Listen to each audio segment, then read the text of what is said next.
let's focus now on Christian Pulisic. He's back. He's fit. Had a couple of outings for Chelsea before the international break. It's been I wouldn't say a war of words between Berhalter and Thomas Tuchel, but an acceptance that he needs to be managed properly. Thomas Tuchel was asked, is he worried about Christian Pulisic? And he said, I am a bit. He's still feeling the injury. I hope that both he, the US, the coach are all very sensible when it comes to dealing with his injuries, because we know the issues he's had. And then Berhalter came back and said, don't worry, our main concern is that when he goes back after the international break, he's going to be fit for Chelsea and he's going to be fit long term. So I think there's an understanding there.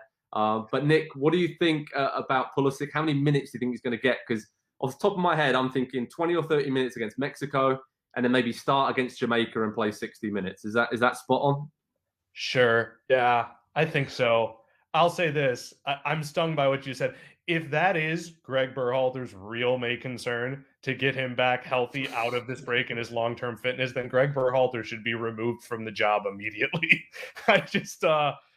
Listen, I think it's going to be difficult not to start him against Mexico, but it may even be something where it's preordained to have him come off at halftime or after 50, 55 minutes, see how the game is going. If you're down, you take him off. If you up, you take him off. But I think to not present him against your biggest rival just doesn't feel right, because you can go to Jamaica and play a little defensively maybe and sit back a little bit because you're worried about Mikel Antonio and Leon Bailey. But I mean, I'm starting him against Mexico, but I do think what you said makes a lot of sense. And this is what Gregg Berhalter said. He said, I think the most important thing is that Christian leaves camp healthy and is ready to push on with Chelsea. That's going to be first and foremost in our minds. So he said he's going to see the field in these games, of course. Andy, when we look at Pulisic, how important he can be, do they need to take the risk with him in these games? So I'm especially thinking at Jamaica as well. Maybe for Mexico, you could understand it, but Brendan Aronson, we're all big fans of him here on BST. I mean, he can step up and play these roles and just kind of save Pulisic, right? This is why you have more than one good player. This is why we've tried to build a generation, and a generation is not a single individual player. And so I do like the idea of what you said, Joe. Pulisic coming off the bench with 20 or 25 minutes to go in a 0-0 game, a game that you already get a feel for it as well. How rough is this game going to be before you put Pulisic out there, somebody who's just coming back off of injuries? If it's got that feel where it's going to be a yellow card every 3 minutes, you obviously don't want him out there for a full 60. You want to limit that exposure. And so you bring him into a game where, one, the defender's a little bit tired, have somebody running at him all game long. And then you bring on somebody who the best thing that they do for the U.S. men's national team is get on the ball and carry it forward.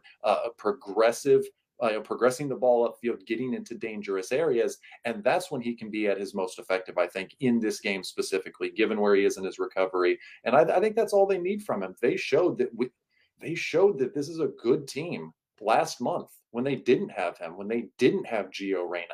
They showed that they can get goals then. So I don't think you need to risk it. And I think it also kind of throws out a little bit of the balance and maybe some of the chemistry and continuity that you built last month as well, if he just immediately comes straight back in.